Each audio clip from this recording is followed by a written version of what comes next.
Hi folks, you're with Tacitus today, your pushback channel, and thank you for joining this live stream.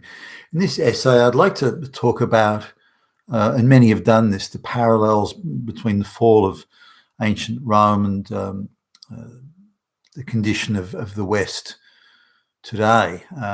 There seems to be a great many parallels, but what are the basics really that whether technology changes or not, the same sort of dynamics can be at play that bring down great economies and great empires, or once rich and well managed, well organized nation states, and so on. I think we're in that clearly in that situation today. So I've been doing a bit of research and reading on ancient Rome and the time around the fall, specifically looking at the paranoia of the ruling classes or the elites and their desire to kill off competent administrators, competent generals, competent politicians, and competent governors, and so on. Now, it was a time of great flux. You know, there was successions were not orderly. Emperors were running around in all directions, claiming that they were the true emperor, and then someone down the road was claiming that. So a lot of succession issues, which were all, sapping the energy and strength of the empire. But basically, as each claimant to the throne, they may use competent people to get their position, but may very quickly get rid of them once they thought they had that position. Others were so paranoid, other claimants to the throne of the emperor, to be the emperor of Rome, were so paranoid about any competent general or anything like that. They were trying to kill them off and get rid of them and assassinate them, call them over for an alleged meeting and then poison them and so on. And this was done with anyone that was showing particular promise as a commander on the battlefield. There was a lot of people getting killed off, and simply because they were good at what they did. Now, there was a history in Rome of say, battlefield generals that were successful of leading their armies to conquer Rome or the different capitals. Like they moved the capital around to, say, Ravenna later on and that sort of thing. But Rome still had a population pushing 1 million people, so it was a very rich city. So if anybody wanted to come into Italy and plunder the place, then Rome was the go-to sort of location, regardless of where the administrative or political capital may have moved to temporarily. So all these different claimants to the throne are desperately getting rid of qualified, competent people, including the battlefield generals, competent generals. Now, Rome has had a long history of competent generals, of great generals.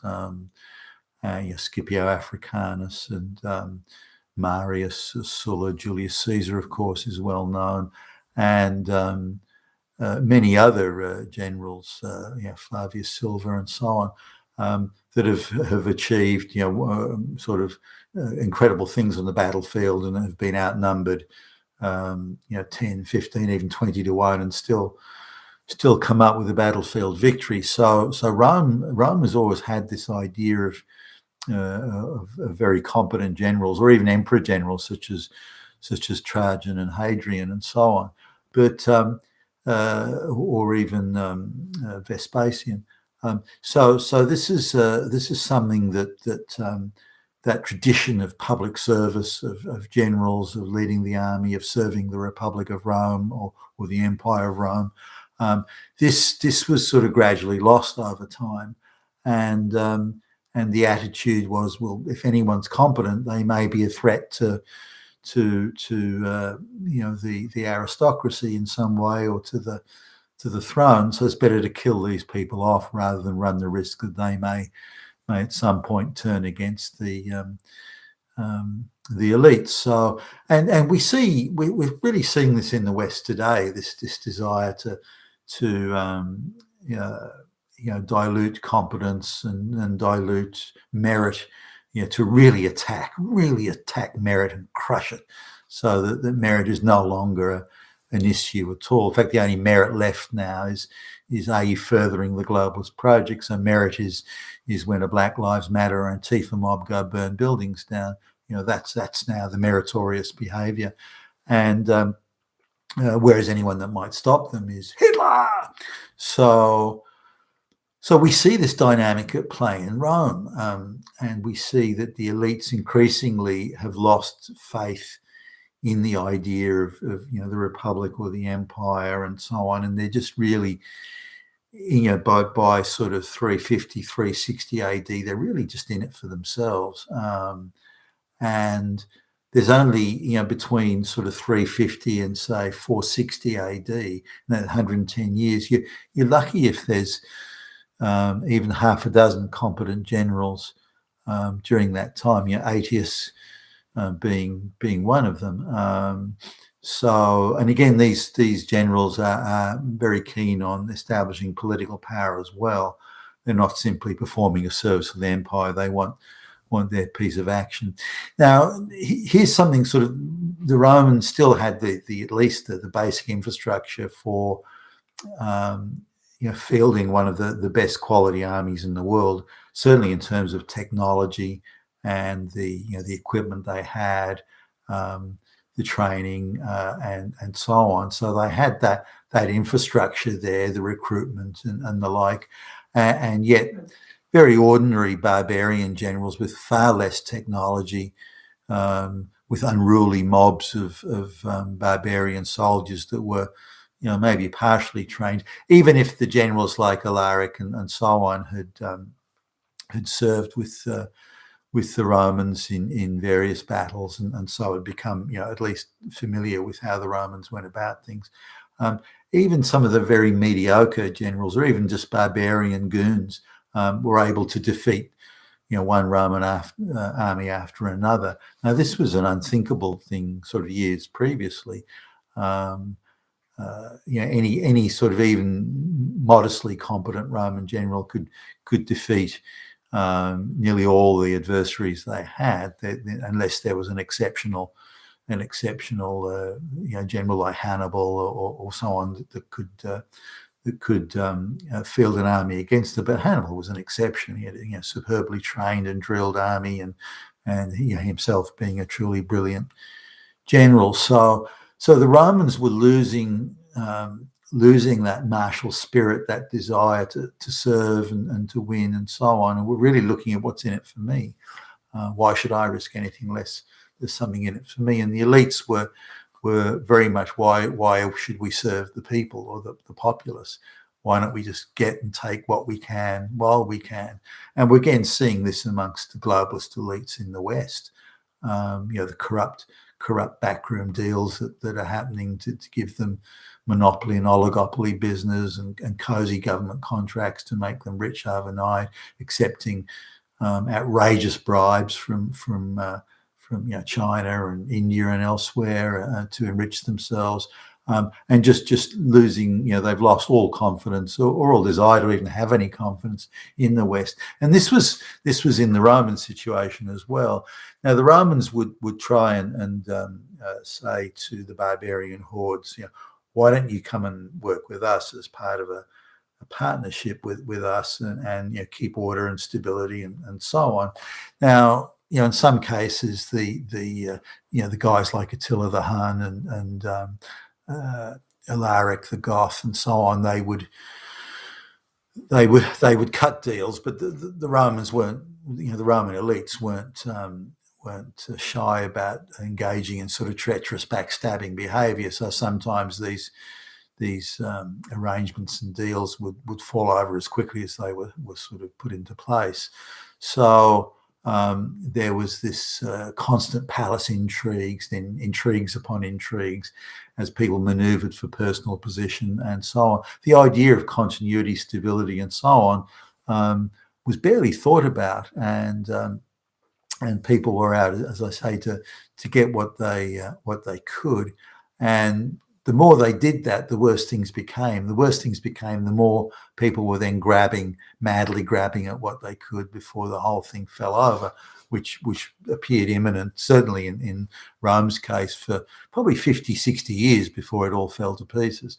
It was in that process of decline. Now, I see again that the West is in that same situation. The globalists are more concerned with how many black lesbians and how to crush all public spiritedness among the Western populations. Doing it through mass peasant migration and on one side from the third world shitholes, and on the other side undermining all Western institutions. And you're coming at it from those two directions, so that there's all the idea of pride in your country or achievements of your race of people. All these things have to be obliterated, so that people just tamely just sort of roll over as someone may just tamely accept death. And that's what the globalists want and what they're moving towards, which is really how the Roman thing, in the end, there was no one prepared to lift a finger to defend Rome. It just wasn't worth defending anymore, because all its institutions had been destroyed. All the factors that bound the population together and brought unity to the Roman population, or even the other peoples of the Italian peninsula and elsewhere in Gaul and modern day France and so on. That was really all gone. It was all disappearing, and so there was no determination even to fight, really. Intrigue, bribery, corruption, sure, but and even one of the last great generals that the Romans had, Aetius, the emperor at the time, was so terrified of that Aetius may turn against him that he had him beaten to death, assassinated in effect. So then it was all over for Rome, really. There wasn't a single competent person around who would be given any support or authority from the very fragile political administrations that existed. And also the administrations, given the amount of intrigue and all the usurpers and everyone competing to be emperor and claiming they were the real emperor, not that guy, and this sort of thing, it meant that every administration, if you like, that came in simply lacked the legitimacy. People just didn't see it as legitimate. So they had to force legitimacy on the people by bribing peasants and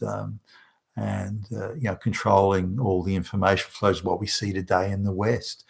The control of the narrative, the information flow is paramount to the globalist project. Without it, they just can't push the globalist project anymore, and they know that. That's why the Twitter thing is such a big deal. And it's also a big deal to the Romans.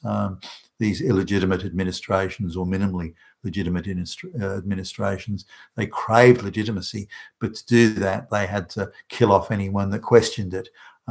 Which in turn creates the idea that they are illegitimate in the first place. And we see all these factors at play in the West, I believe, today.